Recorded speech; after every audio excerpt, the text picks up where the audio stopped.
Hi friends, ఎలా ఉన్నారు? అందరికి వందనాలు. మేమైతే దేవుని కృప వలన చాలా బాగున్నామండి. ఈ రోజు టేస్టీగా ఉండే చికెన్ దమ్ బిర్యానీ ఎలా చేసుకోవాలో చూద్దామండి. ముందుగా లెగ్ పీసెస్ శుభ్రంగా కడిగి ఉప్పు, పసుపు, కారం, ధనియాల పొడి, గరం మసాలా, అల్లం వెల్లుల్లి పేస్ట్, ఆయిల్ వేసుకుని బాగా మ్యారినేట్ చేసుకోవాలండి.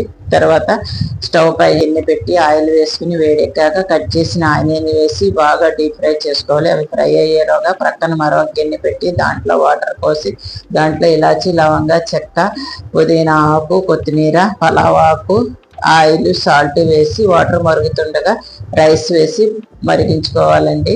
దాంట్లో రైస్ 75% వరకు బాయిల్ అయ్యేలా చూసుకోవాలి. తర్వాత మ్యారినేట్ చేసుకున్న లెగ్ పీసెస్ ని వేసి ఆయిల్ సెపరేట్ అయ్యే వరకు ఉంచి తర్వాత 75% బాయిల్ అయిన రైస్ ని వడగట్టి ఆ రైస్ దాని మీద దమ్ వేసుకోవాలండి. పైన ఫ్రైడ్ ఆనియన్స్, కొత్తిమీర, కరివేపాకు, పుదీనా, కొద్దిగా నెయ్యి వేసి తర్వాత బాగా దమ్ చేసుకోవాలండి. 20 మినిట్స్ వరకు దమ్ చేసుకుంటే టేస్టీగా ఉండే చికెన్ దమ్ బిర్యానీ రెడీ. చిన్న మాట, తన పొరుగువాని మీద కూట సాక్ష్యము పలుకువాడు, సమ్మెటను ఖడ్గమును వాడిగల అంబును పోలినవాడు. చూడండి, మన నోరు దేవుడు మనకి ఇచ్చిన ఒక శక్తివంతమైన ఆయుధము.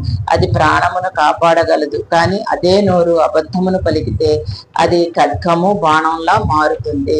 ఖడ్గము లాంటి మాటలు చంపుతాయి, బాణము లాంటి మాటలు గాయపరుస్తాయి. మన నోరు దేవునికి పరికరం కావాలి.